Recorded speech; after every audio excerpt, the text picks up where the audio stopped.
I'd like to call the meeting of the February 4th, 2026 Kenai City Council to order. If you're able, please rise and join me in the Pledge of Allegiance. I pledge allegiance to the flag of the United States of America and to the republic for which it stands, one nation, under God, indivisible, with liberty and justice for all. Clerk, please call the roll. Councilmember Casena, Here. Councilmember Sonart, Here. Mayor Nackstead, Here. Councilmember Daniel, Present. Councilmember Grimmy, Present. Councilmember Askin, Here. Councilmember Petty, Here. Student Representative Bowling. Here. You have a quorum. Thank you. Council, before we get to the agenda and consent agenda approval, please direct your attention to the laydown materials. There's a memorandum from our city manager regarding ordinance 3501-2026. Pleasure of council. Councilmember Sonart. I move to accept the consent agenda. Second. A second. Are there any additional revisions to the agenda or consent agenda from council? Clerk, would you please read the consent agenda into the record? Thank you, Vice Mayor Askin. Approval of the regular meeting minutes of January 21st, 2026. New business action approval, bills to be ratified, brought to you by the administration, and introduction of ordinance number 3504-2026, accepting and appropriating an increase in the Title III grant from the State of Alaska Department of Health, Division of Senior and Disability Services for nutrition, transportation, and support services, brought to you by the administration. Public hearing scheduled for February 18th, 2026, and that is your consent agenda. Thank you. Are there any public comments on any of the consent agenda items just read by the clerk? Was unanimous consent requested? Yes. Unanimous consent was requested. Are there any objections? Hearing none, the agenda and consent agenda are approved. Next, we have scheduled administrative reports. Bill Lehrman and Brandy Nicolai will give us the annual review of the city permanent and custody funds.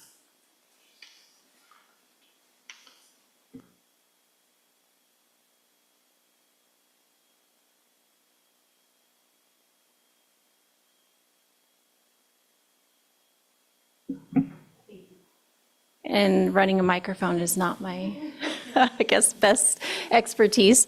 But as I mentioned, I'm the Chief Investment Officer of Multi-Asset Strategies. I'm going to go over the city's permanent fund.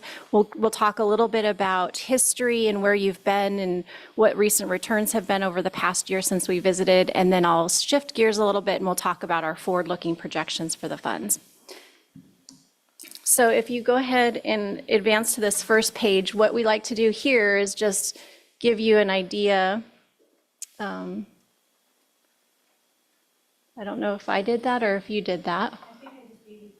Okay.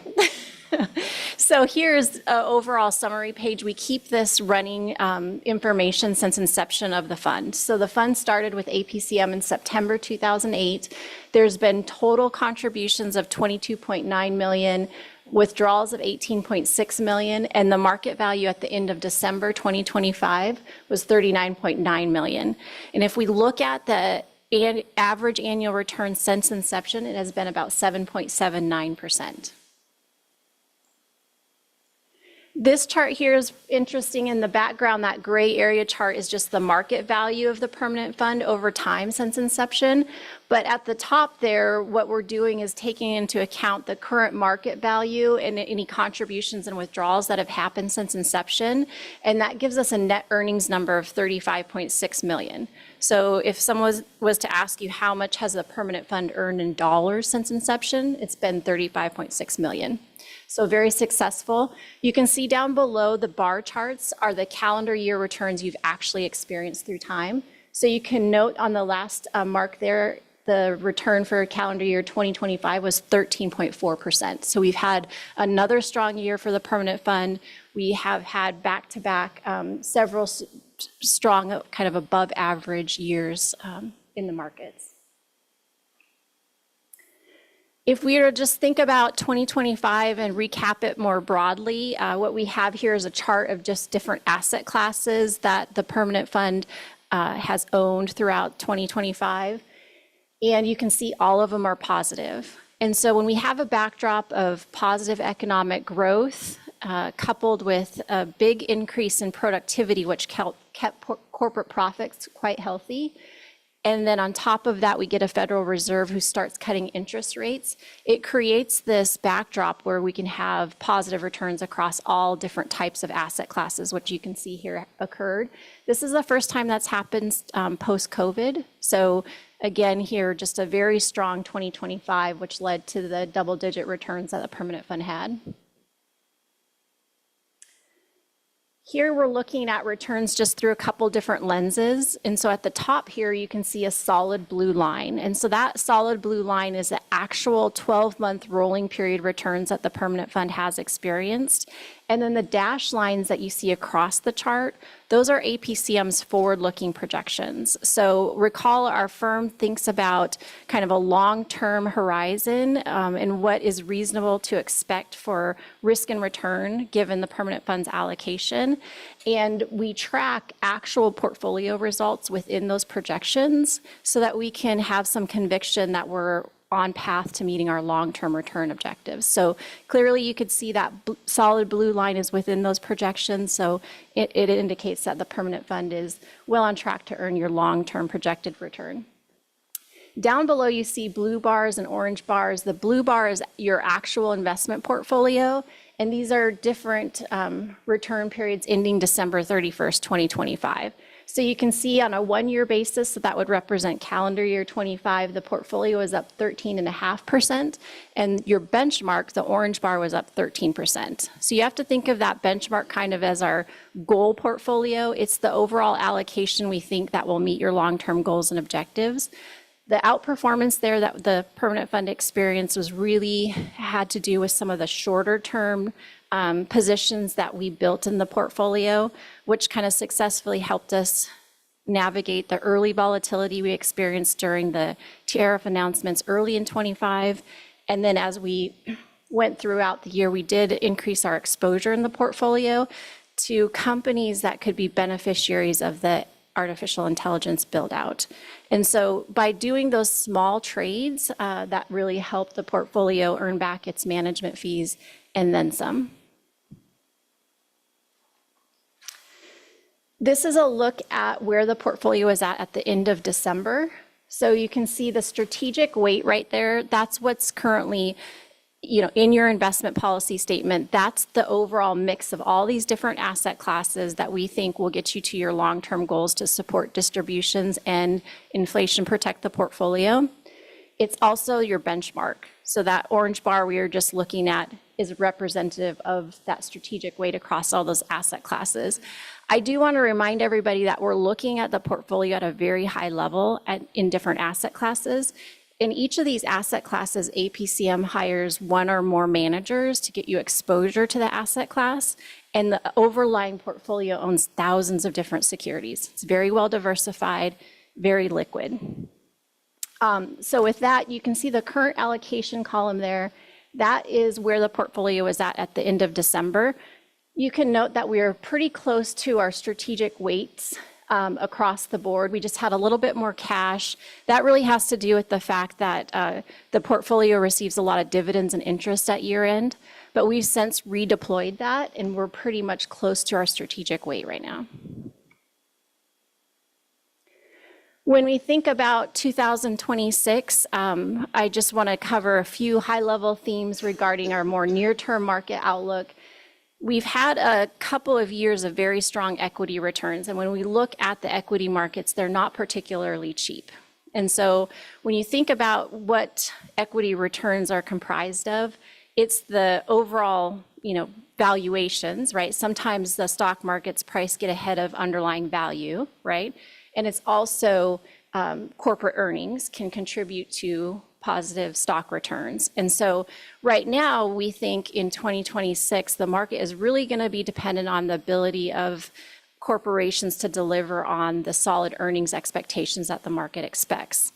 And so the good news about that you can see in the top left-hand slide or graph there is that real economic growth across all of the key economies is expected to be positive. That's good because that leads to potential for positive corporate earnings that I mentioned is important to the outlook. So on the right-hand side, you see the graph there of different countries that represent consensus outlook for overall corporate earnings. And again, it's positive. So despite coming off a strong year and a strong couple of years, we still do think that in the near term, there is some opportunity here for the stock market to continue to generate positive returns.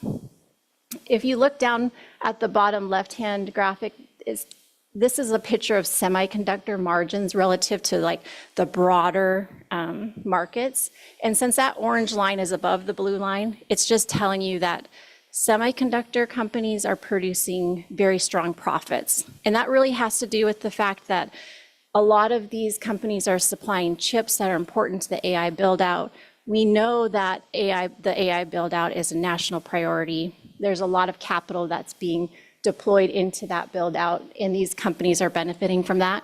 We've increased exposure a little bit in the permanent fund in order to participate in that near-term market environment.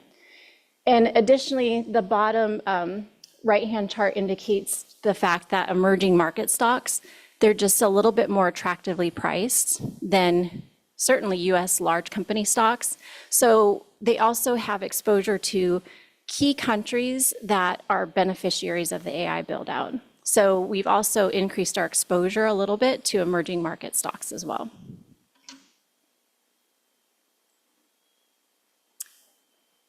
I'm going to switch gears a little bit here and now talk about forward-looking expectations for the permanent fund. And if we start here and we look at the overall portfolio, these numbers here represent APCM's forward-looking return projections. So it's our team's estimates based upon the current market conditions today, the price of these different asset classes, and long-term economic growth. What do we think is reasonable in terms of return expectations for the next 10 years on average, right? So if you look at that long-term return line there in the chart, it says 6.7%.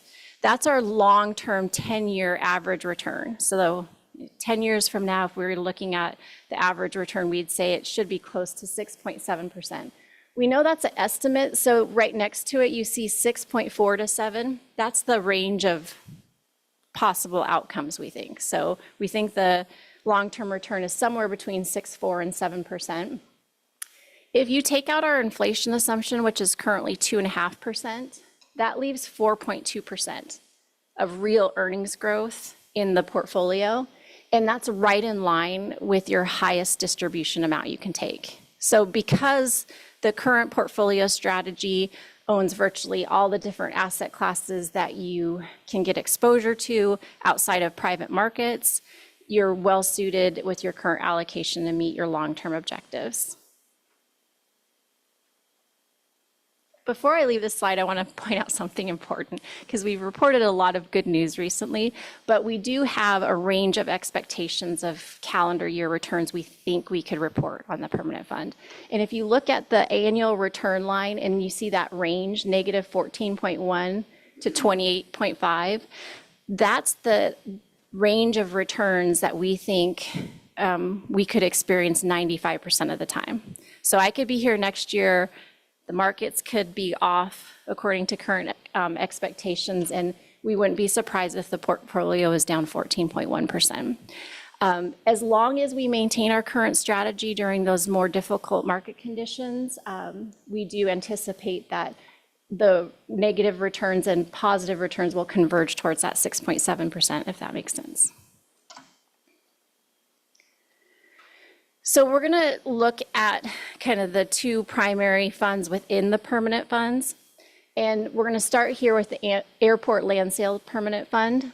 And so we have these goals associated with this portion of the assets. We want to preserve capital, we want to inflation protect the portfolio, and we want to be able to sustain a withdrawal rate somewhere between 3.8 and 4.2%. And so since I just went over the fact that the portfolio as a whole has a real expected growth rate of 4.2, that's why we're not making any changes, or recommendations for changes in strategy. So when you look at the graphic below, we're looking at the blue line, which is the market value of the portfolio during different time periods, and the green line, which is inflation-adjusted principal. And so if you recall, post-COVID, we had this big inflationary spike. That really was a challenge for maintaining real purchasing power in the portfolio. But you can see that blue line, market values really converge towards your inflation-adjusted principal. And that's important because once that blue line exceeds the inflation-adjusted principal, you can distribute at the higher rate of 4.2%. So I do think it's pretty remarkable too that the overall deficit that you had between market value and inflation-adjusted principal has been reduced by 85% over just 1 year. Here in this graphic, we're showing for the airport fund what our projections are for withdrawals. And so that black line that you see in the middle, that's our base case estimate of what we think your withdrawal will be over the next 10 years. But of course, there's a range around that. And you can see that we have kind of best case and worst case scenarios. But over this next 10-year time horizon, we think there's a 43% chance that you'll move from distributing at a 3.8% rate to a 4.2% rate. So here is where we look at the current market value of the airport fund at $32.9 million. And we project forward, if you take out our base case estimate distributions, which down below are displayed at the 3.8% rate, where will the portfolio be at the end of 10 years from now? And if you look at that black line in the candlestick chart, it says $42.9 million, and that will be just above your inflation-adjusted principal. And so that's our base case estimate of where the permanent fund can grow given those projected distribution levels. And then the general fund land sale permanent fund, it has a little bit different rules as it relates to spending, but you still have the goals of preserving capital and inflation protection, and you want to be able to sustain a 4% draw. Again, here, our real return is 4.2%, so within your withdrawal rate and inflation protection. So again, supporting our recommendation for no changes in asset allocation. Again, we're looking at the blue line, which is the market value of the portfolio, and then the inflation-adjusted principal. This portfolio is exceeding inflation-adjusted principal, primarily because if the market value is below inflation-adjusted principal, you can't take a draw. And so just by not taking a draw, it really helped the portfolio market value exceed inflation-adjusted principal. Again, here we have a spending rule where you can take the lesser of the cumulative earnings in the portfolio or 4%. And so down below, you can see that the distribution projections that APCM has calculated, that's at the 4% level because we think that through the next several years, the portfolio will have a positive earnings reserve above that amount. I did add the cumulative earnings here this year because I think that's interesting in terms of trying to calculate what do we think your reserve total will be. And you can see it's increasing steadily over the years. We think this portfolio, given those projected distributions, would begins at 4.3 million today and would end 10 years from now at about 5.7. You could note here that this portfolio is expected to exceed inflation-adjusted principal at the end of 10 years. Here, this is just cumulative earnings projection. So I showed you the black line on the previous page, but I just wanted to show the array of potential outcomes for that cumulative earnings bucket. I'm going to finish my comments just on these last two slides because we talk a lot about the permanent fund specifically, but your team at APCM does do a lot of work in the background. And part of that work really has to do with evaluating the different managers we use to get exposure to the different asset classes that you own. One of the things that APCM does is when we're working with mutual funds in particular that have different share classes, mutual funds generally have an institutional share class, or where if you're investing a certain amount of money, then you can qualify for the lowest expense ratio. Even if the permanent fund portfolio doesn't meet that, APCM, since we're managing about $5 billion in assets, we're able to negotiate with those managers to get the permanent fund the lower fee rate. So I just wanted to make sure you knew that was happening. This alpha beta spectrum that you see here is just a technical way of saying the permanent fund owns a little bit of everything. You own a lot of index funds where, for example, if we want exposure to large company stocks in the US, we're owning the S&P 500 index. It's a strong performer. It's a way for us to control expenses. And then we do own some other funds that are more in the middle, where managers have created a quantitative way to capture a risk and return profile of an asset class. And APCM's job is to evaluate how they created it and whether or not it's capturing the asset class exposure like we want it to.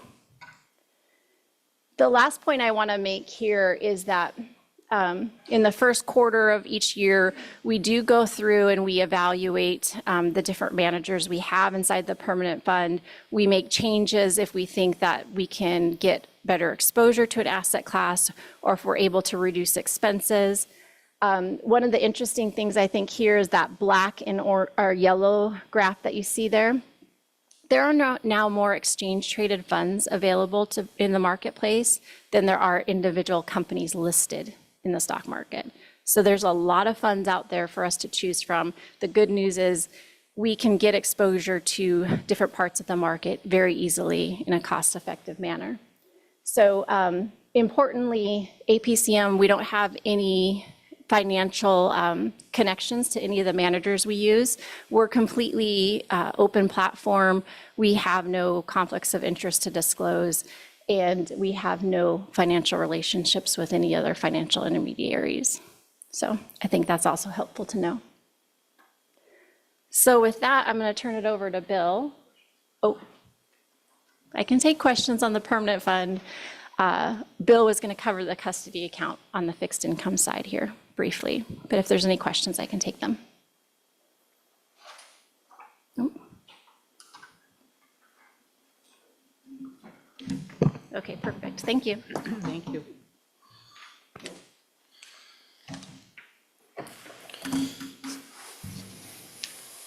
So I'm going to do a kind of a U-turn and go back.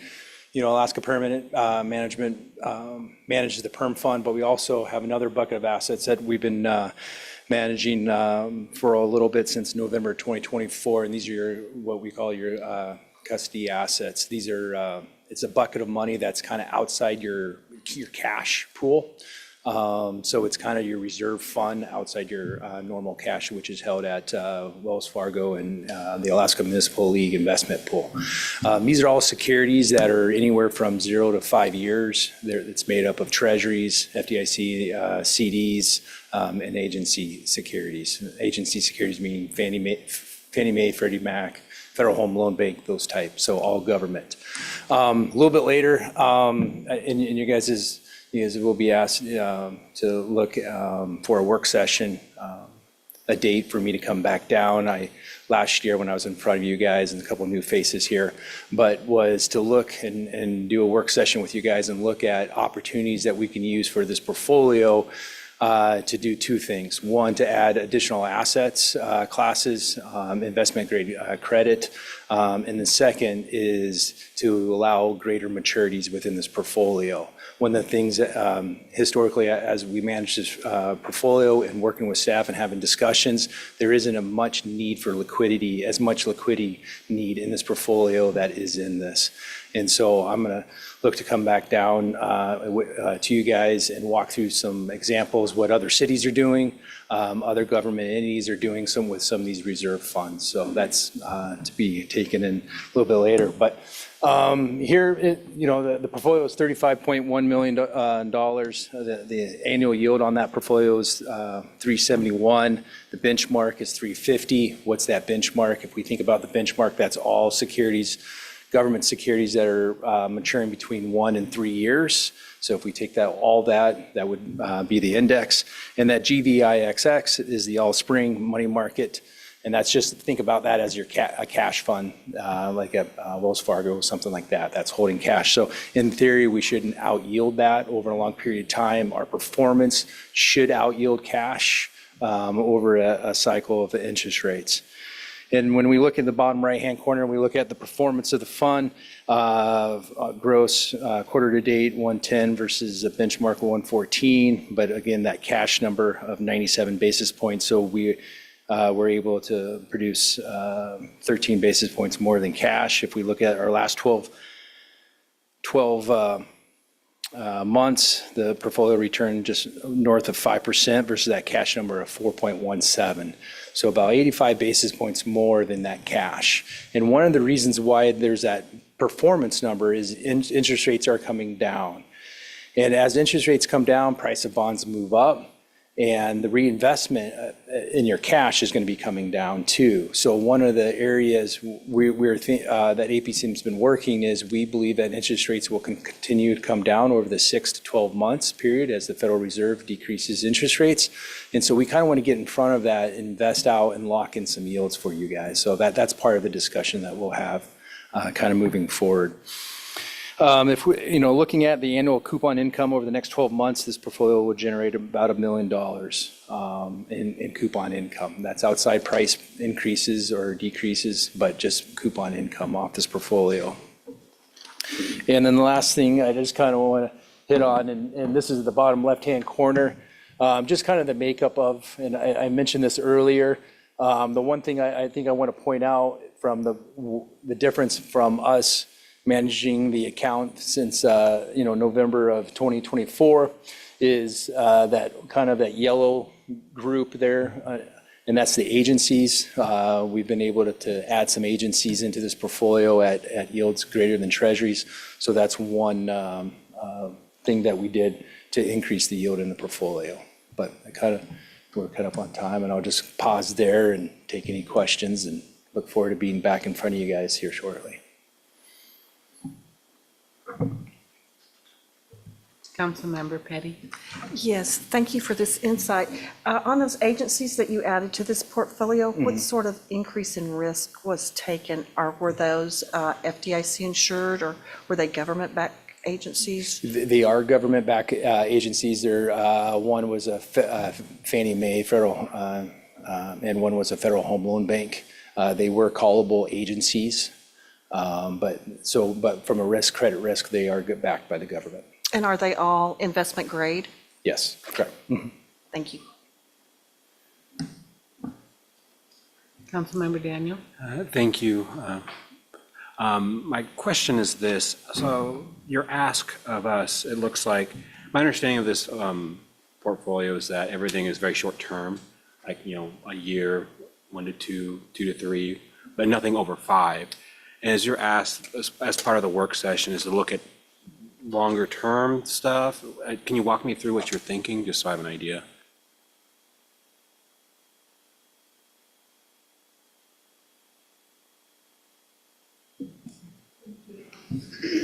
Apologies. Kind of when we look at the constraints of the portfolio that's in charter, or code, the securities have to be less than 5 years. At least 20% of the portfolio shall be held in maturities no less than 1 year, plus the cash. So that's a constraint. So we're holding a lot of cash or really short-term securities. So one of my recommendations will be to use some of that and allow that constraint to be more flexible to invest out. And then the second piece is there's no more than 30% of the portfolio that can be 2 years and greater. So basically 70% of the portfolio has to be 2 years and in. And then with the amount of liquidity needs out of this, working with staff, there's very little liquidity needs because you have that in the other cash buckets. That if we lengthen the portfolio or allow the flexibility by longer dated securities, will do two things. When you buy longer securities, you should get a greater risk and greater return. And within the confines of today, that's what we have an upward sloping yield curve. So as we work out the yield curve, you get more yield. And then the second is to lock in those yields for a longer period of time, because as interest rates move down, you'll have that higher yield for a longer period of time. Thank you for that. This is kind of a follow-up, and maybe for city manager. Was the intention always like a slush fund? Is that our goal? If we ever had a need, was that what this was originally incepted for?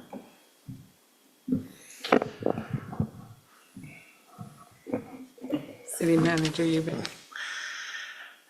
Thank you, Vice Mayor.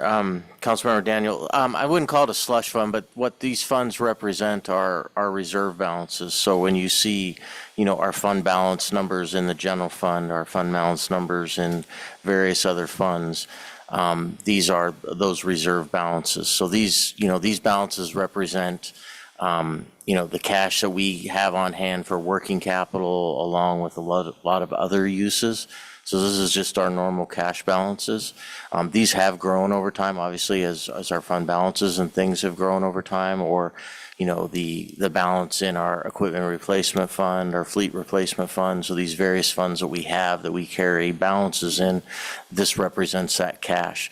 I think what APCM is looking at and recommending at this point is that, some of these, as those reserves have grown, we don't have to require the same amount of percentage of liquidity in those seems a bit excessive, and they believe that we can, earn more funds by taking on a little bit more risk or increasing the duration by stepping out with a little bit longer investments, because I don't think we need as much liquidity based on these percentages as we used to.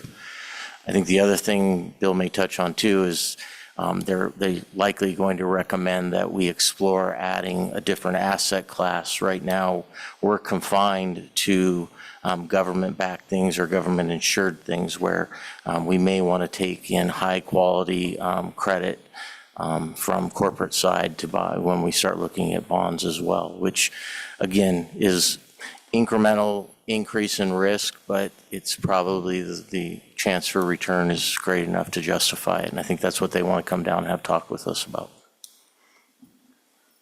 Thank you for that follow-up and that explanation there. I really appreciate it. I would be interested in discussing this further in a work session to see what makes sense and what fits our use case. I really appreciate it. Thank you. Does anybody else have any questions?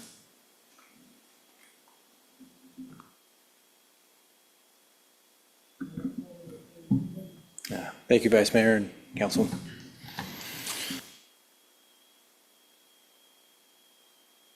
Next, we have scheduled public comments. Samantha Springer with Kenai Chamber of Commerce and Visitor Center will present her annual report.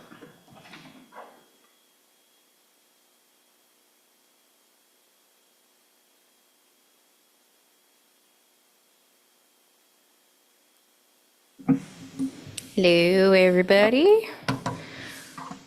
Okay, so we're just going to do a little year in review. Pretty basic stuff. Obviously, I put some of our achievements on here, like getting Chamber of the Year, some of our historical and cultural programs that we did, changing how we did Silver Salmon Derby. I'm not going to go over everything because I know you guys have a printout of the exact same thing, but I want to say it was a very successful year. I think that having a full staff that has stayed, for the entirety has helped a lot, and we're on a very stable path right now, and I'm seeing that with our funding, and I'm seeing that with the sponsors are feeling comfortable in committing early this year for 26, which is a great thing. Makes my job a lot easier. And just consistency in what we're doing and bringing to the community. So all things good. There was a decrease in visitors, but we noticed that pretty early on in the beginning of 25. We definitely caught up toward the end. So after July, numbers were very similar to the previous year. But I would say that January, February, March of 25 was much slower than I had seen in the past. But still, we were only about 1,000 visitors off from previous years. So it wasn't anything crazy. We still had a lot of mainstay programs and events, lots of facility rentals. And then we added things. We had multiple book signings. The Angel Tree was a huge success. We will continue to do that. It was a massive undertaking, but it was totally worth it to help all those families.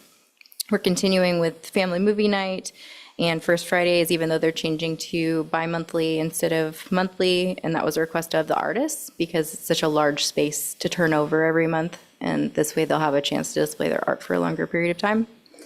Other than that, I think all of our mainstay events are pretty much staying the same. Staffing, the biggest change was we did end up not keeping an administrative assistant. There wasn't enough, there's enough work, but there wasn't enough work to pass down to administrative level that made sense. So we kind of relocated that money. The cultural center coordinator position, when we got that approved last year with city council, was for 20 hours a week. That was definitely too little. Like, she could work probably 60 hours a week if I let her, but we did move her to salary. So we are covering the difference of that and just kind of moved money around to make that work, which has been great. Same with the cultural or the visitor center representatives. We kind of changed the way we did that as well. Before, we used to just bring on 2 people. One would be the full-time year-round, and then we'd have 1 seasonal.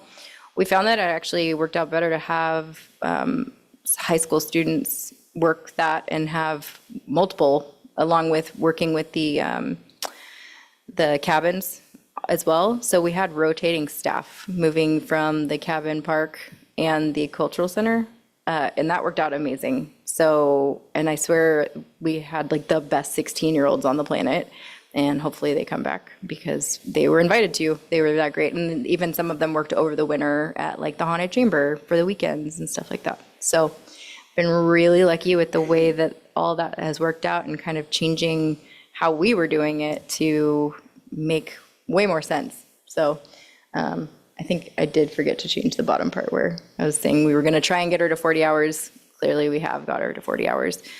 And we are still looking at grant funding, though, to kind of make up the difference, but I don't know if it's necessary at this point.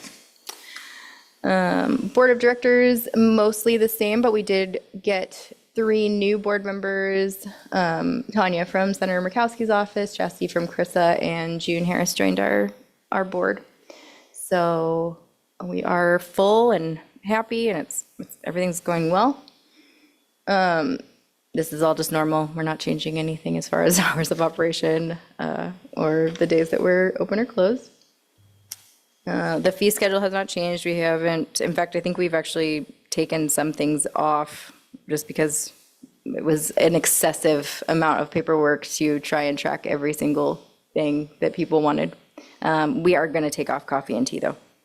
We will not be continuing to do that. Most people have caterers, so it was very unnecessary, and we were trying to make like 4 pots of coffee for an event, and it's not good when we make it, so we're going to stop that.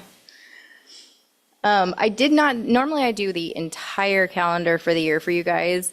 It is not ready. So there's things coming up like the gubernatorial debate forum that we're setting up for evenings, the Senate debate forum for the state. And so there's a lot of local and then local debates. So we're not ready to put out the full calendar because it's just going to get changed. So I did put the major events and their dates on here. And obviously we've been putting out in the newsletter what's coming up each month. But until I'm ready to actually, last year I changed that calendar so many times that it became such a headache. I have it, but if you guys have any questions about what's coming up, let me know. I'm just not going to publish it in something that is probably going to change about 800 times. So this made more sense. But those dates will be coming for the debate forums because those are going to be pretty big ones. The gubernatorial one, we are waiting until after the first thing that brings them down to 4 candidates. Thank you. The primary. We're waiting for that because we don't have room for 28 candidates in the chamber for a debate. So we'll do that. And then the Senate debate forum, we're looking at a shoulder season either before summer or after. We're not sure where that's going to fall, but I'm working with Senator Sullivan's campaign, and I've reached out to Peltola as well to get that down here, and those will be evening forums. So we're going to work with KSRM on that as well. And we are, like I said, we're still doing First Fridays, but they'll be bi-monthly. This Friday is going to be Kenai Central High School students' art, and I know that the welding department and pottery, and I'm not sure who else, they're going to be setting up hopefully tomorrow. I haven't seen anything yet, so, but we're planned for Friday, so we'll see, make sure that happens. One update that I didn't include on here that is really exciting, we have all the funding now to do the roof for the Moose Mead John cabin. So between a grant, a donation directly from Moose Mead John's nephew, and a private donation, we will be able to get the roof fixed this summer. So we're like, yay, finally. That's exciting. And then, another thing coming up that I'm sure you guys have heard of, the Small Business Symposium is going to be on the 18th, and that's going to be from 10 to 3. That's also when we're going to be having our chamber awards. We brought them back this year.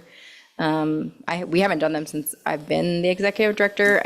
I wasn't completely in favor of them, but we are trying them out again to see how it goes. But hopefully we get some more submissions, because that's the biggest thing, is if people don't actually nominate, then it's just like we have to choose people to award, and that's where it gets a little difficult. We have had quite a few nominations, but I'm hoping we see more of the like volunteer awards and individual awards. We see a lot of businesses come through, but not necessarily the people who make those impacts, like the volunteers, and that's what I want to see represented more. So like I said, that'll be February 18th. That is a free event, minus if you want lunch. Lunch will be there as well. I believe Hearth Eatery is doing that. So please RSVP if you'd like to be there. Lots of people are going to be presenting. And other than that, I think that is my full report. Nice and easy. So, have any questions? Does anyone have questions for Samantha? Councilmember Daniel? Thank you, Vice Mayor. First of all, thank you, Sam, for coming and giving us an update. We appreciate what you and your crew does and your board of directors. You definitely have an impact in this community. We appreciate it. My only question really is, anything you need from us to help you continue this mission? Yeah. The biggest thing is I would love to see more participation in our events from the city. I think that we put on all these things, and it would be really cool to see everybody there. I think we have bi-weekly luncheons. We have lots of opportunities for you to interact with the public. That doesn't take very much time. And volunteering. Love to have anybody volunteer at any time. I know you guys are all busy, but who isn't busy? Let's be honest. So I think participation would make me super happy. I feel like we see the same, like 2 people the majority of the time. So. I think we know one of them. But thank you for that. Of course. Anything else? Thank you, Samantha. Thank you.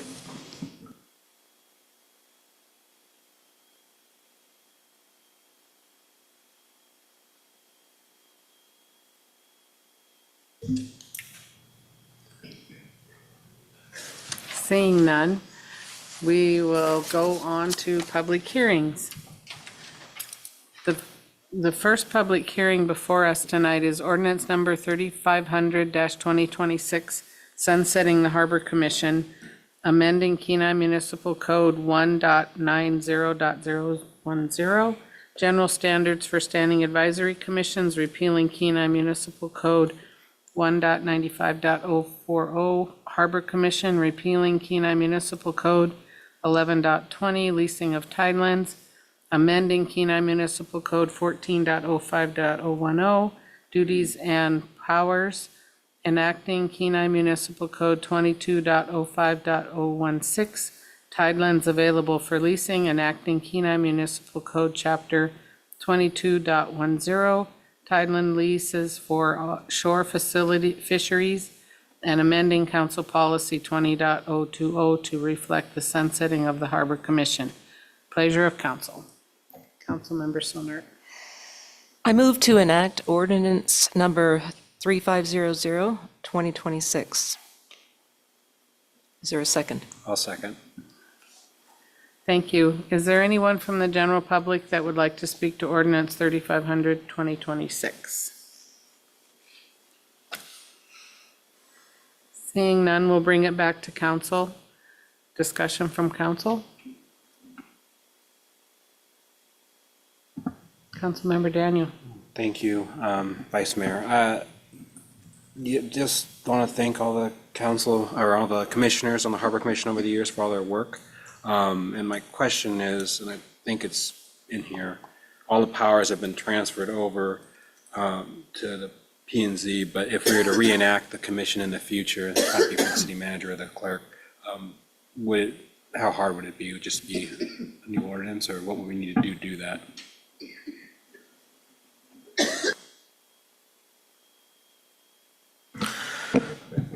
Thank you, Vice Mayor. Councilmember Daniel. Yeah, I think the process would be the exact same that we're going through right now, which would be to identify those tasks that the council would like the commission to undertake, and then codifying the different sections of code to make those changes. So I think it would be just the exact opposite of what's being accomplished here.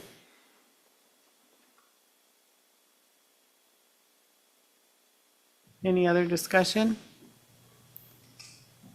If not, clerk, please call the roll. Councilmember Sonert, Yes. Mayor Nakstad, Yes. Councilmember Daniel, Yes. Councilmember Grimmy, Yes. Vice Mayor Askin, Yes. Councilmember Petty, Yes. Councilmember Casena, Yes. Student Representative Bowling. Yes. You have 7 yes votes. Ordinance number 3500-2026 is enacted. Thank you. We're now on to item E2, ordinance number 3501-2026, determining 4 city-owned properties in the Beaver Loop area are not needed for a public purpose and authorizing sale by public sealed bid auction. Pleasure of council. I move to enact ordinance number 3501, 2026. I'll second that. Is there anyone from the general public that would like to speak to ordinance 3501-2026?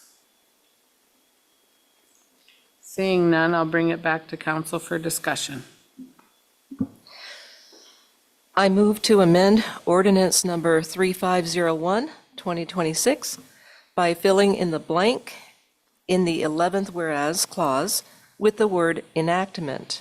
The whereas clause to read, whereas at their regularly scheduled meeting on January 28, 2026, the City of Kenai Planning and Zoning Commission reviewed the proposed sale of the properties and recommended enactment to the City Council. Is there a second? I'll second that amendment. Thank you. Thank you. Discussion on the amendment?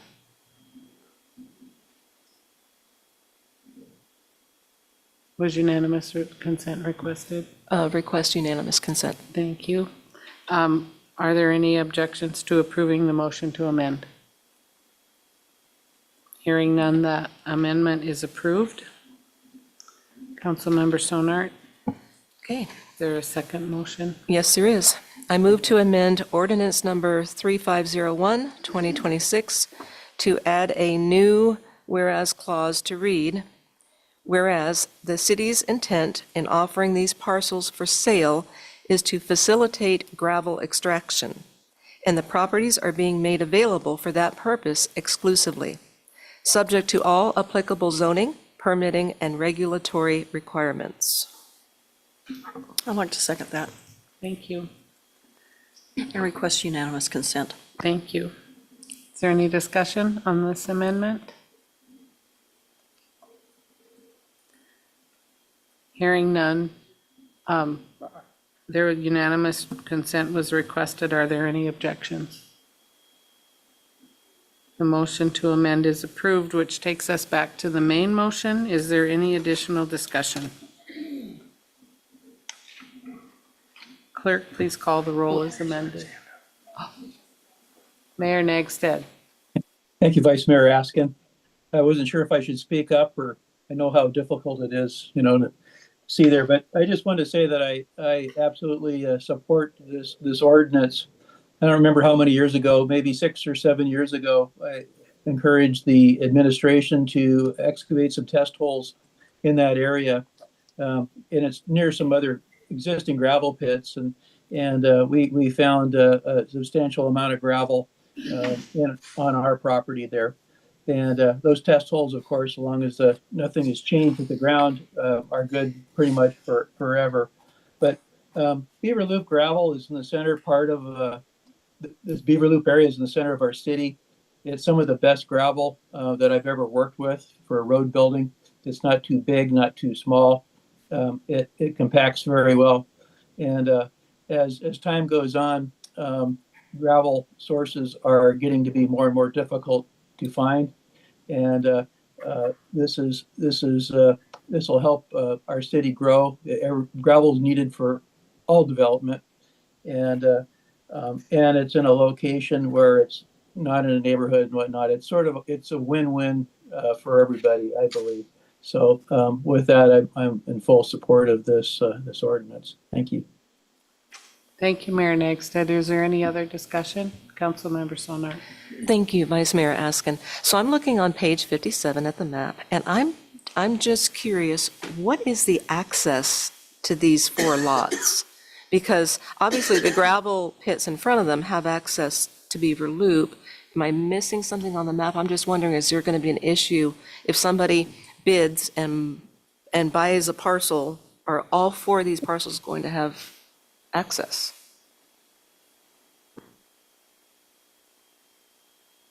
City Manager Eubank.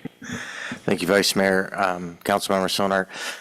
Yes, I mean, one of the borough's requirements, and our own requirements to complete a subdivision is to make sure that legal access is provided to all of these lots. At the southern border of the 3 lots you're looking at there is a section line that runs east to west that will provide adequate access. There is also some accesses that run north to south through or, on the property lines of those adjoining pits. So yes, I think all of these do have legal access. So I will tell you some of the access is probably easier than others, but they all do have legal access.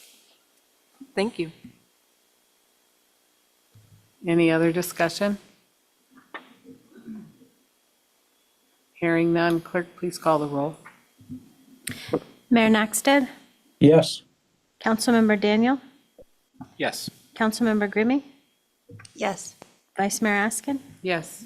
Councilmember Petty, Yes. Councilmember Casena, Yes. Councilmember Sonart, Yes. Student Representative Bowling. Yes. You have 7 yes votes. Ordinance number 3501-2026 as amended is enacted. Thank you. We now have item E3, ordinance number 3502-2026, authorizing the city manager to reimburse annual leave used by firefighter Garrick Martin for attending a paramedic internship program brought to us by administration. Pleasure of council. Councilmember Sonart. I move to enact ordinance number 3502, 2026. Second that. Thank you. Is there anyone from the general public who would like to speak to ordinance 3502-2026?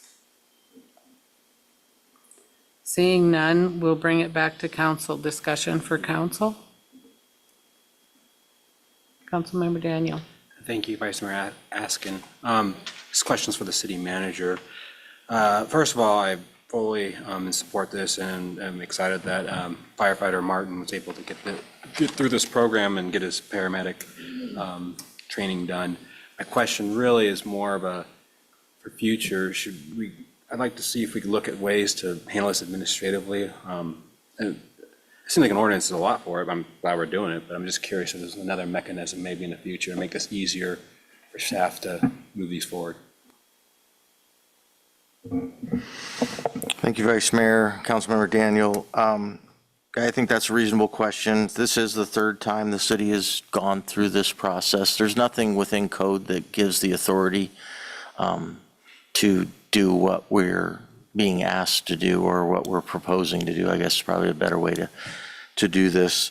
It's certainly something we could look at proposing an amendment to code that would give us administratively the ability to do this.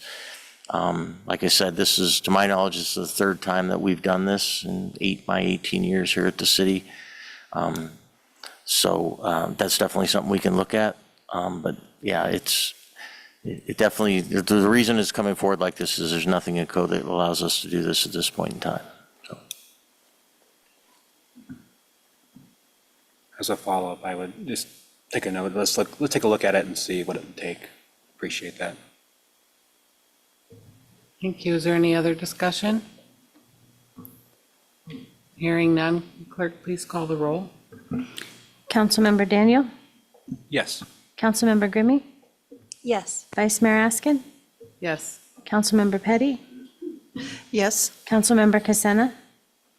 Yes. Councilmember Sonart? Yes. Mayor Nakstad? Yes. Student Representative Bowling? Yes. You have 7 yes votes. Ordinance number 3502-2026 is enacted. Thank you, Clerk Sainer. This brings us to item E4, which is ordinance number 3503-2026, increasing estimated revenues and appropriations in the Water and Sewer Capital Project Fund and accepting a loan from the State Revolving Fund Program for the Water Treatment Pump House Project, brought to us by administration. Pleasure of council. Councilmember Sonart.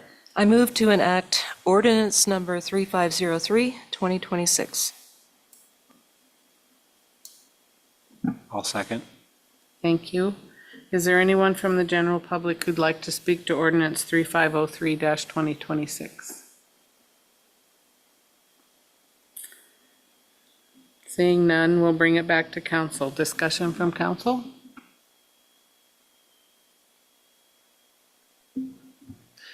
Councilmember Sonart. Thank you, Vice Mayor Askin. I was just wondering for the public that might be listening out there, if we could get Mr. Fry to give us just an overview of what this is about. Mr. Fry? Thank you. Sure. So this is the loan. We originally applied and received a $1.2 million loan from the state of Alaska. We went through design on the project that we were forward funding with $1.2 million. And we've since, through the design process, realized that the cost estimate was coming in significantly higher than we expected. We went back and applied for additional funding through the state, and we're lucky to receive the additional $1.5 million that we received. That we're planning on using with that previous 1.2 million that we appropriated to complete the project. Plan for when this is going out to bid is to design a new pump house that will be constructed, or sorry, the building's already designed, plans are already designed for everything. We're planning on releasing it tomorrow for bidding. So it will be construction of a new pump house with a backup generator. And there's also an existing 16-inch water main that was installed as part of the SPUR project several years ago, so we're now going to connect that main, put it into service. We'll reduce a major bottleneck in our water system that we have out there. In addition to that, we're doing some controls upgrades with how those pumps are going to work. They're bigger, stronger pumps than we had before, so it's going to help with fire flows and pressures throughout town. We're doing some access controls with the gate out there. That's one of the additive alternates, is to put in some electronic controls for the access gate. And the second additive alternate is doing pressure tanks at our well house that's just up the street. So that'll help with power outages. Currently, when we have a power outage in our system, it takes about 10 seconds for a generator to spin up, power up those pumps, and make sure we're keeping pressure on our system. These pressure tanks, because our system is so flat, will help keep system pressure while we're waiting for that generator and the pumps to spin up and keep everything going.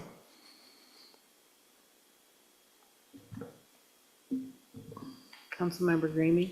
And I just want to clarify, this is a forgivable state loan. That is correct. Councilmember Petty? Yes, my question is at the same lines.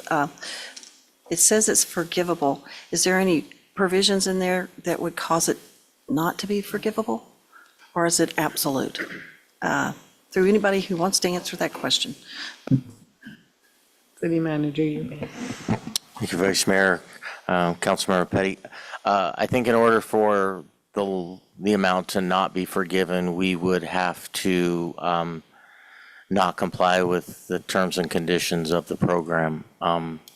And be mindful that, you know, throughout the process, we're consulting with DEC on this. They've approved our plans. They're approving, you know, our bid documents. I mean, we're in lockstep with them, so we're not anticipating any situations like that. And they actually grant forgiveness at the time. So at the time of issuing payment to us. So as we take progress draws, as we're completing the project, each of those payments that we receive are being forgiven at that time. So the city truly is not incurring any debt along the way. Thank you so very much for that clarity. I appreciate it. City Attorney Plum? Thank you, Vice Mayor. I just also wanted to point out that we did reach out to outside bond counsel and have an opinion that the city is not incurring debt, which would trigger the necessity to go to a vote. But we reviewed this with bond counsel and got a favorable outside opinion. Thank you. Councilmember Greenby? I just want to say again that I appreciate the work that I know city staff are doing to find alternative funding sources to meet the city's needs. I think this is another really great example of finding an alternative source that isn't going to use city funds. So I'm appreciative of that. Thank you. Thank you. Is there anything else? Not, clerk, please call the roll. Councilmember Grimmy? Yes. Vice Mayor Askin? Yes. Councilmember Petty? Yes. Councilmember Casena? Yes. Councilmember Sonart? Yes. Mayor Nakstad? Yes. Councilmember Daniel? Yes. Student Representative Bowling? Yes. You have 7 yes votes. Ordinance number 3503-2026 is enacted. Thank you, Clerk Sander. We're now on to resolutions. Resolution number 2026-10, authorizing the use of the Equipment Replacement Fund for the purchase of a new trackless MT7 with snow blower attachment, brought to us by administration. Pleasure of council. I move to adopt resolution number 2026-10. I'll second that and request unanimous consent. Thank you. Is from the general public who'd like to speak to resolution 2026-10? Seeing no one, will bring it back to council. Discussion?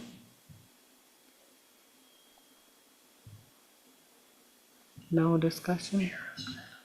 Mayor Nagstead. Thank you. I'll wave when I don't count on that little yellow hand to work every time. But I have a question for the city manager on the delivery expectation on that piece of equipment, if that would be something we might see this year, or is it for next year? City Manager Eubank.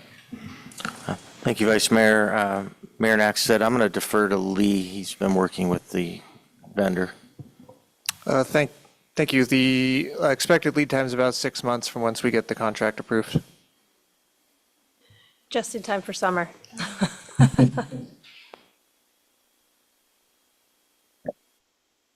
Any further discussion?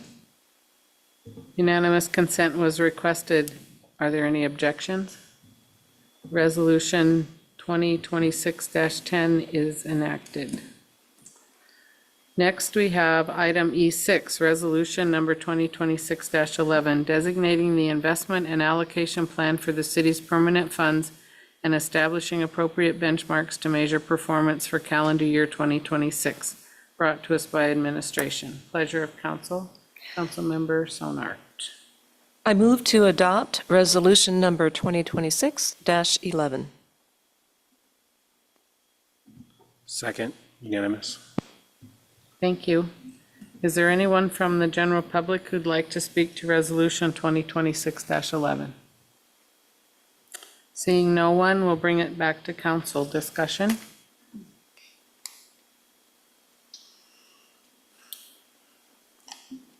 Seeing none, unanimous with consent was requested. Are there any objections? Not, resolution 2026-11 is adopted.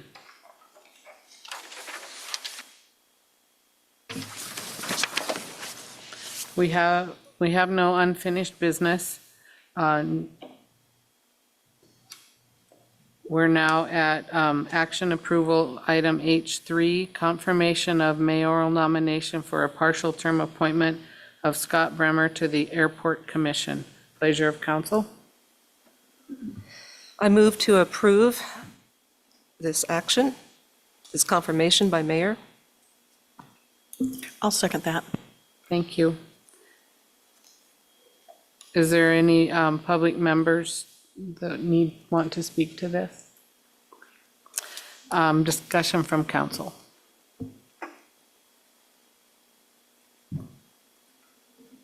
Seeing no discussion, unanimous consent was requested. Are there any objections?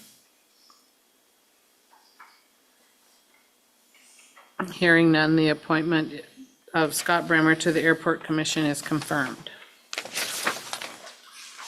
Item H4, scheduling a work session with Alaska Permanent Capital Management to discuss potential amendments to Kenai Municipal Code investment options.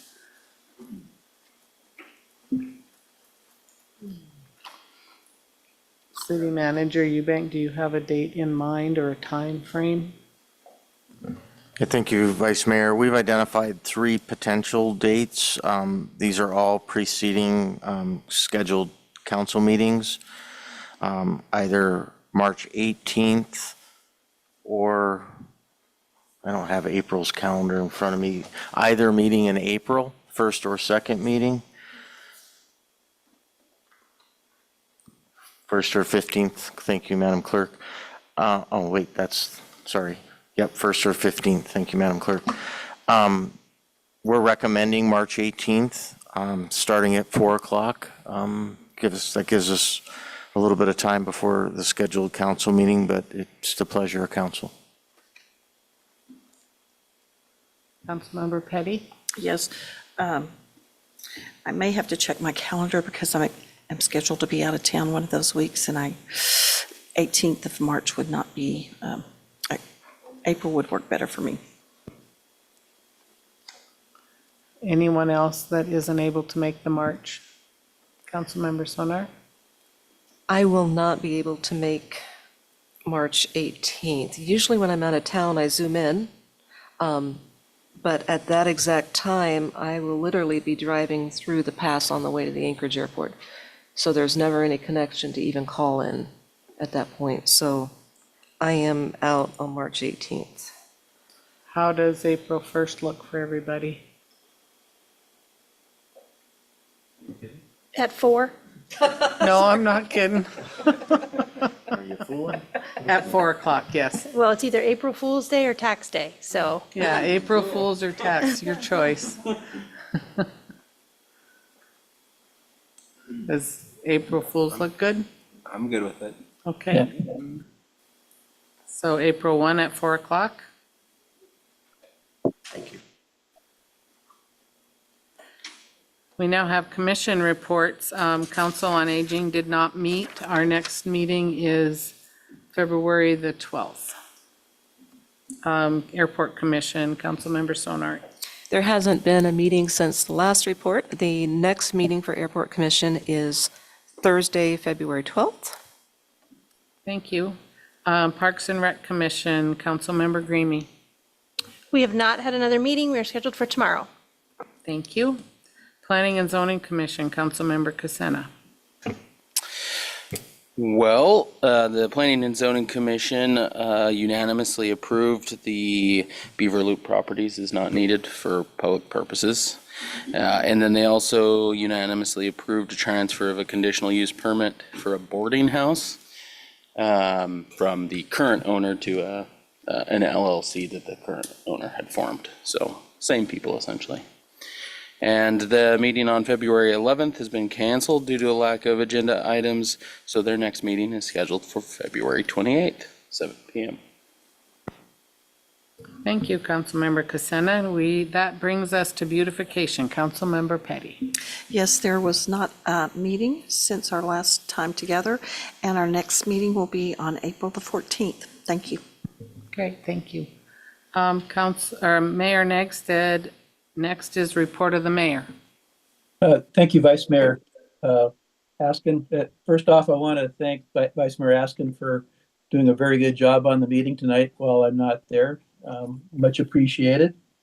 I wanted to revisit an idea from the joint work session we had with the Kenites tribe on January 28th. And one of their requests was in that they have nine units, 9 fourplexes that they're planning on building for elder housing in our city. And they were looking for some relief on permit costs. They said the total permit for all 9 buildings was $75,000. My understanding is all 9 units are identical. I believe that to be true. And but there's different parts of the plan review, and that might make sense to reduce. And what I would like for council to consider is a reduction perhaps in the plan review if all the buildings are exactly the same. If they're the same, it would be one plan review, to my understanding, for all 9 of them. There's also building permits and whatnot, which involves going out and inspecting and all of that. And that might be something else we want to discuss as well. But it would seem like the plan review might be something we might want to consider. And I think administration's looking for some direction from us on that. I just didn't want to let that go by the wayside, and perhaps that's something council members might want to discuss amongst themselves if they want to go forward. And I would certainly check with the building official and whatnot to make sure that makes sense.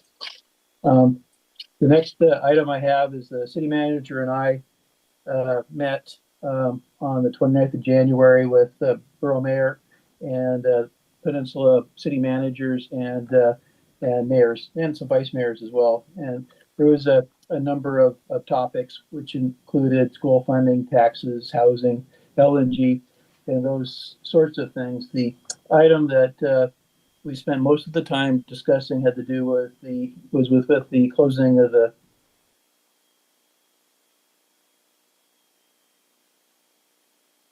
school pools. It's a school board function, but they're doing it not necessarily with the under the purview of the borough mayor. However, what we kind of found out was most of the cities would like to keep their pools, but we just don't have the dollars, the information necessary to make those decisions. It hasn't been forthcoming.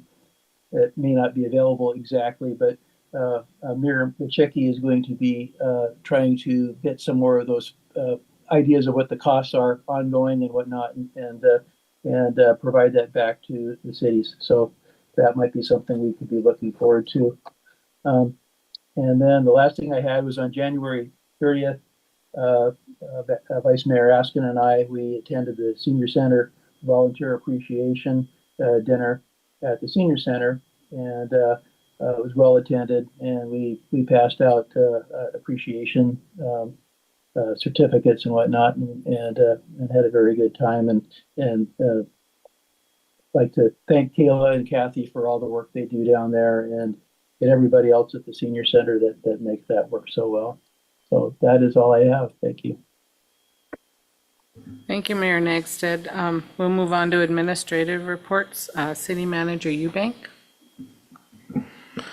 Thank you, Vice Mayor, members of council. I have a little video I wanted to show tonight. I don't know if council recalls, but council redirected funding for the purchase of some power loaders for the fire department for ambulances. And I thought you really would appreciate seeing how those work and what the benefits are for the not only our crews over there, but patients as well. So thank you, Madam Clerk.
Yeah, I thought that was really appropriate to see, and I'm super excited because I think it allows firefighters of different stature to be able to do this. I can't imagine being part of even a group of 2 or 3 trying to load a patient or load 400 pounds in a situation like that on icy or uneven surfaces. So I think they were long overdue. Really appreciate them taking the time to put that together for us. On the staffing and recruitment front, excited to welcome Seth Ballantine and Bradley Deacon. These are 2 utility operators. Both have accepted positions with the city. Tentatively, they're probably going to be starting around March. Both of them are moving up from the lower 48 and dealing with the logistics right now of a move. Remind council, our city's new building official starts tomorrow. We're looking forward to her coming on board and getting her oriented and working here. We're also happy to welcome Sarah Heron back as a police officer with the city. And she's returning to work likely next week. We currently have active recruitments ongoing for the airport manager and a firefighter position. Wanted to give a little update on the bridge access pedestrian pathway. And also that is going to be the state's trying to coordinate that with the bridge access asphalt preservation project. The pedestrian pathway project fully designed. It's actually ready to go to bid. The state's holding back. They'd like to bid the 2 projects together They have concerns about the potential of having two contractors working in the same area at the same time and the conflicts that could exist, so they want to bid them as a single project. They're trying to put the finishing touches on the bridge access asphalt preservation, hoping to bid those projects together in May of this year. In all likelihood, majority of work, and you could see surveying and things like that take place summer of '26, but likely spring of '27 is when you're going to see construction out there. We had, Public Works Director and myself had a meeting with the design team on that to talk about, as they develop the construction plan, the impacts of the traffic on, we wanted to make them fully aware. They were talking about potentially a complete closure of Warren Ames Bridge. We really spoke strongly in discouraging that. Obviously we highlighted during the summer, especially during PU fishery, construction during that 3-week period would be very problematic. So, I appreciate them reaching out and having those conversations with us, and hopefully they heed them. We wanted to, most importantly, I think, impart upon them that, what they consider a detour is like 15 to 20 miles. This isn't go down the road, 2 roads and take a right. This is drive all the way through Soldotna, all the way to the Y, come back through the other side of Soldotna, all the way down the Spur Highway just to get around the single detour here. So pretty significant impact for travelers around here. So hopefully, like I said, they're going to take that and heed that, and but that's the current schedule that they have. We got word this week, Kenai Peninsula Housing Initiative had a grant application in to construct 20 new units of senior and low-income housing on Lot 7 of their development. That grant was not approved during this funding cycle. Evidently, the total grant awards amount, they didn't have sufficient fundings to approve that amount. They do plan to reapply. They were awarded funds to construct one additional fourplex of low-income housing on Lot 3 of their development over there. And we're still waiting on notification of award, hopefully for the community development block grant that we partnered with KPHI on to extend water and sewer and construct a portion of 6th Street, the newly platted 6th Street. We're thinking that awards will come out sometime here in February, so we'll keep you posted on that. The mayor mentioned, when we're talking about pools, give you a little bit of update on work we've been doing on KPBSD pool closure. The district did provide information to the school board, I believe. I don't know if it was I don't think it was our last meeting, because I think that was down south, but at a recent meeting here within the last month, that talked about their recommendations and path forwards, and they outlined some of the costs involved. Though they sent us city administrators a copy of that. I asked if they plan to schedule any additional meetings with city managers to discuss it. They said they had nothing planned.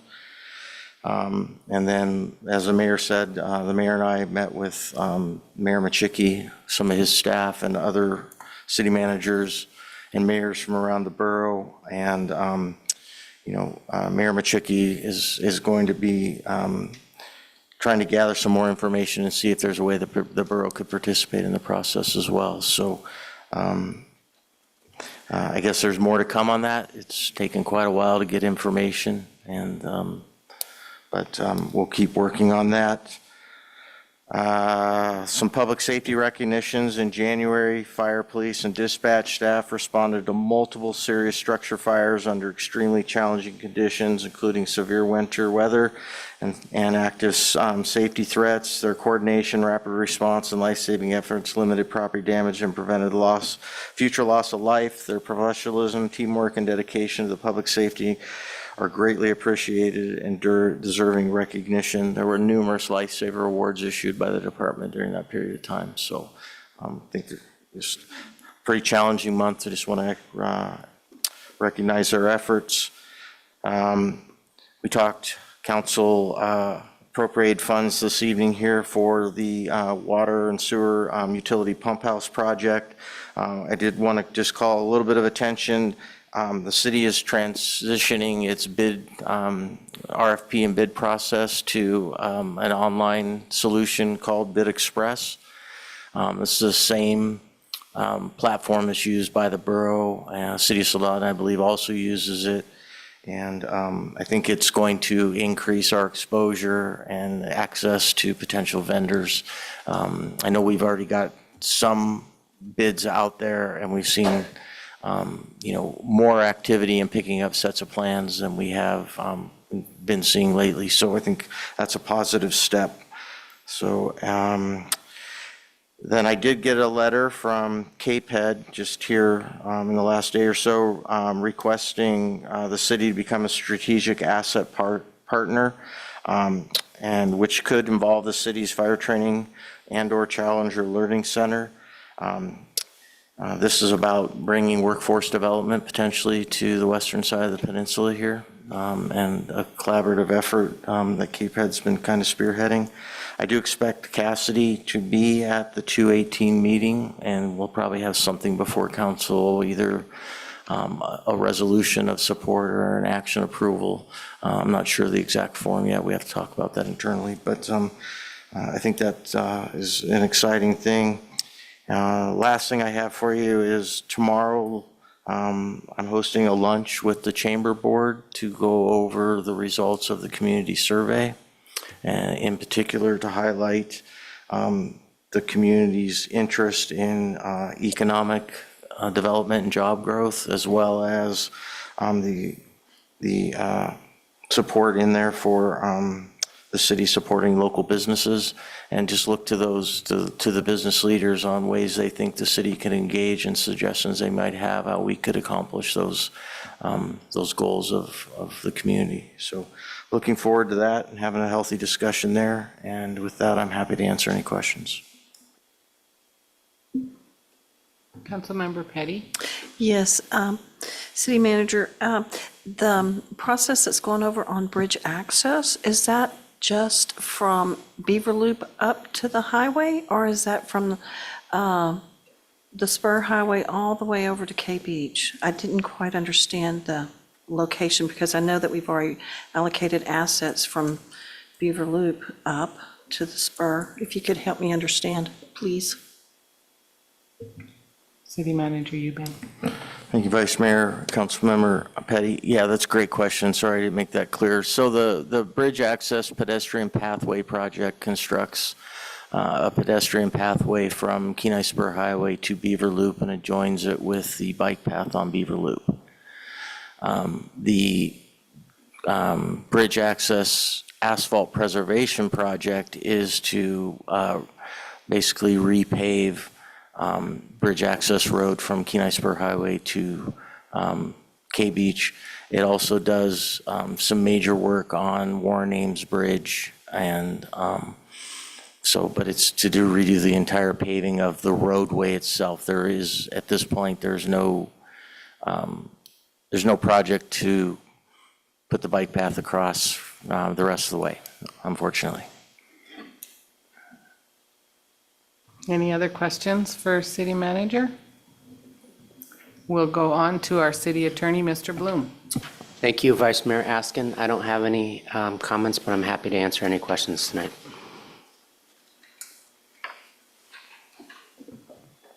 Any questions? Okay, that takes us to the City Clerk. Thank you, Vice Mayor Askin. Just rolling forward with our special election on April 14th. We have ballot layouts done. We're recruiting election officials, and we also, when people apply for an absentee ballot, they have a box they can check to receive an application every year. We mailed those out right after the last meeting when the election was scheduled, and surprisingly, we're getting a lot of applications back already. So we have calls coming in about how to vote if they're going to be traveling, so people know it's on the books, and I'm hoping that we have a pretty good voter turnout for this, and I'm available for questions. That's great, thanks. Any questions for our City Clerk? Okay, we'll move on to additional public comments. Are there any members from the public who'd like to address the council at this time?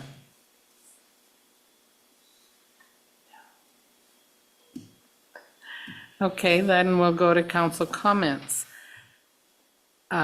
Student Representative Bowling, you're up. Good evening, Vice Mayor Askin and council members. We'd like to thank Vice Mayor Askin for visiting our leadership class. They asked me to let you know that they all love you. At KCHS, winter activities are in full swing. We have strong participation and community turnout at our athletic events. We look forward to seeing our basketball teams attending state in March. KPBS students look forward to our upcoming Job Shadow event, and we'd like to thank you for your collaboration on that as well. Thank you and have a good night. Thank you. Councilmember Casena. Well, I don't have too much. I just wanted to congratulate the chamber again for all their accomplishments in 2025. To Scott Bremer on his appointment to the Airport Commission. An obvious big special shout out to our fire and life safety folks for their efforts in the last month. And then congratulations to the 3 new employees on their new positions, but also appreciate them taking the leap of faith from all of them moving up here at this time. So that's great. And yeah, just a general appreciation for the city's efforts and your efforts, Terry, to work with local businesses on how to make this city more supportive for them. So yeah, appreciate that. Thank you, Councilmember Casena. Councilmember Petty. Yes, thank you, Vice Mayor Askin. I would like to say thank you to City Mayor Eubank for bringing that very informative video for our new stretcher opportunity. Not only is it greatly enhance our safety of our fire department, but it'll be greatly enhancing the safety of our public that will be utilizing that. So I think it is a wise use of resources that not only will the fire department be benefited from it, but every potential individual who might be on that device, it will give them greater safety. So I want to say thank you for sharing that with the decision that we made to move forward. So I have no other comments. Thank you and good night.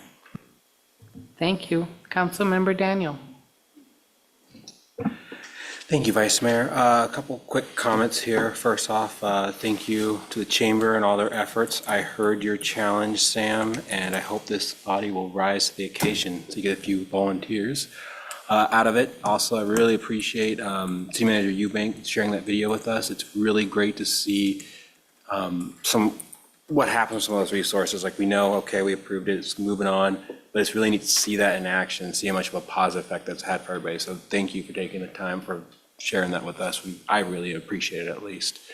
And now I'll keep it at that. Thank you, Councilmember Daniel. Councilmember Sonart. Well, pretty much I want to say ditto to Councilmember Savala here, and ditto to Councilmember Daniel, and ditto to Councilmember Petty. And the only thing I have to add is thank you to our Public Works Department. Lee Fry, who's here tonight, when we had all that snow come down, you guys were awesome clearing it. And then, as the snow settled and we got rain and the temperatures warmed up and we had to deal with ice, to me, that's even worse than having to deal with the snow. But you guys got out there and you scraped the ice and our roads are good, and I appreciate it. So thank you. Councilmember Greenme. I attended the Kenaitze Council Annual Joint Work Session a couple weeks ago, and it was a valuable opportunity to foster some cooperative relationships and identify some new opportunities for us to work together to the benefit of our shared community. So I was grateful for that opportunity. I really appreciate the creative thank you from KFD. I appreciate the effort that went into making sure they let us know. And I actually would encourage them to share that with the community on social media, if that's something that they can do. I think that would be One, I think it's going to bridge that gap between our community and our first responders. And I think it's a real tangible, visible example of the things that our city is continuing to do and to do better for our residents. And I am consistently grateful for the number of city staff that attend meetings and work sessions. I know you guys have already been at work all day, and then you're here either in person or in Zoom, and you're here to answer all of our questions and help us continue to move through these processes expeditiously. And the insight and information you guys always just know off the tops of your heads. So I'm grateful for your subject matter expertise and your willingness to be here after you've already been at work all day. So thank you for that. Thank you, Councilmember Gramey. I am not going to repeat everything everybody said, but I wholeheartedly agree. I attended the Senior Center Appreciation, and I think they said there was like 4,600 volunteer hours just at the Senior Center. It's pretty amazing what they do there. I enjoyed the leadership class immensely. They got to hear from the baby boomer this time, so that was different. And I too enjoyed the work session with the Knightsies. And again, congratulations to the fire and police department. We were already #1, and it's so nice to see us continue to excel. We are going to now go into executive session. Would anyone like a 5-minute break before we do? Okay. Okay, is there I'm going to go into executive session first. Need to make a motion to go into. Okay, is there a motion to enter into executive session? I move to enter into executive session to discuss a new gas storage facility within the city of Kenai pursuant to AS 4462-310C1, a matter which immediate knowledge would clearly have an adverse effect upon the finances of the city, and AS 4462-310C3, a matter which by law, municipal charter, or ordinance is required to be confidential. The executive session will include Mayor Nackstead, city council members, Manager Eubank, and Attorney Bloom. I'll second. Mr. Eubank. Thank you, Vice Mayor. With the pleasure, Council, I'd ask, could we amend the motion to include our planner, Kevin Bootner, as well? He's online. Is he going to be able to participate, Shelley? He may. We just had an attempted Zoom bombing that they got through several of our walls that he shut down from that. So it's going to take some extra steps to secure our. I can call him on my cell phone too. And We'll on my have to speaker. call both him and the mayor if we're going to disable the Zoom. Okay. If the pleasure, Council, if you could amend that, I'd appreciate it. Of course. I so moved. Can I say that, or do I have to be more specific? Okay. To also include Planning Director Kevin Butte. To include the planning director. Is there a second? I'll second that one too. Thank you. Here, are there any? No? Yes. Okay. Okay, I have to declare a conflict because I'm an employee of one of the parties that you'll be discussing.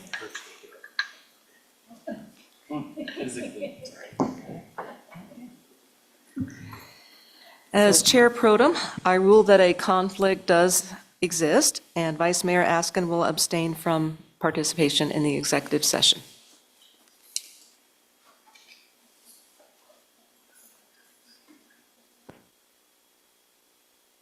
We will now have a 5-minute break. Don't let him out of it.